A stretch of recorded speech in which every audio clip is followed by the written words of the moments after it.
Hello friends, welcome to ஆரோக்கிய சமையல். நம்ம இன்றைக்கி வந்து ஒரு ஸ்வீட் ரெசிபி தான் பண்ண போகிறோம். வாங்க எப்படி செய்யலான்னு பார்க்கலாம். மிக்ஸி ஜார் ஒன்று எடுத்துக்கலாம். இதில் வந்து நான் கொஞ்சமாக தேங்காய் வந்து கீறி வச்சுருக்கேன். இதை வந்து நம்ம இது கூட போட்டுக்கலாம். நீங்கள் இதுக்கு பதிலாக துருவி கூட தேங்காய் சேர்த்துக்கோங்க. ஒரு 3 ஏலக்காய் எடுத்து வச்சுருக்கேன். இதையும் நம்ம இது கூட போட்டுடலாம். இந்த ரெண்டையும் வந்து நம்ம ஃபஸ்ட்டு அரைச்சி எடுத்துகிட்டு வந்துடலாம். தேங்காய் வந்து நல்லா அரைச்சி எடுத்துகிட்டு வந்துட்டேன். இதில் வந்து நான் தண்ணி எதுவுமே சேர்க்கல, அந்த வெறும் தேங்காய் மட்டும் தான் போட்டு அரைச்சிருக்கேன். இது கூடவே வந்து 1 கப் அளவுக்கு வந்து கோதுமை மாவு எடுத்திருக்கேன். இதையும் நம்ம இது கூட போட்டுடலாம். கோதுமை மாவு சேர்த்து அதே கப்பில் 1 கப் அளவுக்கு வந்து தண்ணி எடுத்திருக்கேன். அதையும் நம்ம வந்து இதில் ஊற்றிடலாம். இப்போ இதையும் நம்ம வந்து நல்லா அரைச்சி எடுத்துகிட்டு வந்துடலாம். நம்ம கை வச்சு மிக்ஸ் பண்ணும்போது இந்த மாவு வந்து ஒன்றா மிக்ஸ் ஆகாது, கட்டி கட்டியாக வரும். அதனால தான் நான் வந்து மிக்சியில் போட்டு அரைக்கிறேன். அதுக்கப்புறமா நம்ம தேவையான அளவு தண்ணி வந்து சேர்த்துக்கலாம். இப்போ ஃபஸ்ட் நம்ம இதை வந்து அரைச்சி எடுத்துகிட்டு வந்துடலாம். கோதுமை மாவும் தண்ணியும் சேர்த்து அதுவும் நல்லா அரைச்சி எடுத்துகிட்டு வந்துட்டு இப்போ எல்லாமே வந்து நல்லா கட்டி இல்லாமல் அரைப்பட்டுடுச்சு. நம்ம அதில் தேங்காய் ஏலக்காய்லாம் சேர்த்துருக்கும் போது அரைச்சி எடுக்கும்போது வாசனையும் அவ்வளோ நல்லாயிருக்கு.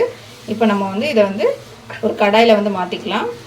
கடாய் ஒன்று எடுத்துட்டேன். இதில் வந்து நம்ம அரைச்சி வச்சுருந்த இந்த கோதுமை மாவு வந்து ஊற்றிக்கலாம். நான் இப்போ ஸ்டவ் எதுவுமே ஆன் பண்ணலை, வெறுமனே தான் வச்சுருக்கேன். இப்போ இது எல்லாத்தையும் ஊற்றிக்கலாம். இது வந்து நம்ம 1 கப் அளவுக்கு தான் தண்ணி சேர்த்துருக்கோம். இப்போ பார்த்திங்கன்னா நல்லா திக்காக இருக்குது. நம்ம இப்போ வந்து 1 கப் வந்து கோதுமை மாவுக்கு 4 கப் வந்து தண்ணி சேர்க்கணும். அதனால் நம்ம இன்னும் 3 கப் அளவுக்கு தண்ணி சேர்த்துக்கலாம். அதுக்கப்புறமா வந்து ஸ்டவ் ஆன் பண்ணிக்கலாம்.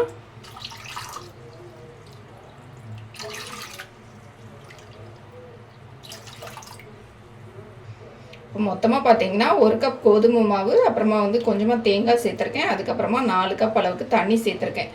இது இவ்வளோ தான் வந்து இதில் சேர்த்துருக்கேன். இப்போ நான் வந்து ஸ்டவ் ஆன் பண்ணிக்கிறேன்.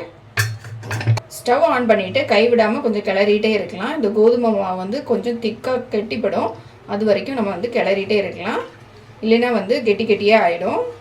ஸ்டவ்வை வந்து மீடியமான ஃப்ளேமில் வச்சுட்டே நம்ம ரெடி பண்ணிக்கலாம். கொஞ்சம் மீடியமான ஃப்ளேமில் வச்சுட்டு பண்ணும்போது தான் இந்த கோதுமை மாவு வந்து நல்லா வெந்து வரும். அதனால் நம்ம வந்து மீடியமான ஃப்ளேமில் வச்சுட்டு இதை ரெடி பண்ணிக்கலாம்.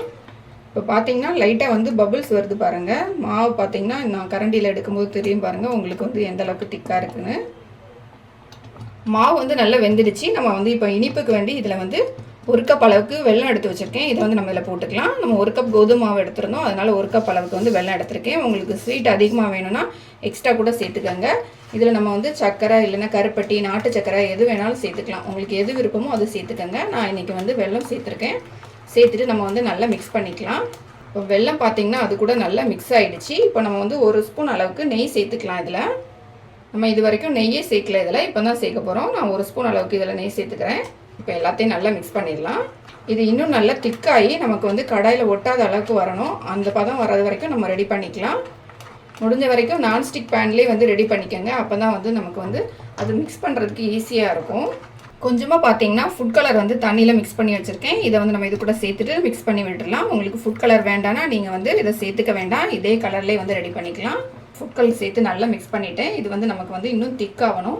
பார்த்திங்கன்னா நல்லா வந்து திக்காகிடுச்சு. இப்போ நம்ம கொஞ்சமாக இதில் வந்து 1 ஸ்பூன் அளவுக்கு நெய் போட்டுக்கலாம். நெய் சேர்த்த பிறகு நான் வந்து கொஞ்சம் முந்திரி, பாதாம், பிஸ்தா எல்லாம் வந்து பொடி பொடியாக கட் பண்ணி வச்சுருக்கேன். அதையும் நம்ம இது கூட சேர்த்துடலாம். சேர்த்துட்டு எல்லாத்தையும் ஒரு வாட்டி நல்லா மிக்ஸ் பண்ணிக்கலாம்.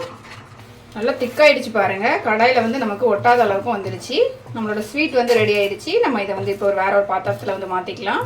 கோதுமை மாவு வச்சு எப்படி ஒரு சூப்பரான டேஸ்ட்டில் ஸ்வீட் பண்ணலாம் அப்படிங்கிறத பார்த்தோம். இதை வந்து கண்டிப்பாக ட்ரை பண்ணி பாருங்கள், ரொம்ப டேஸ்ட்டாக இருக்கும்.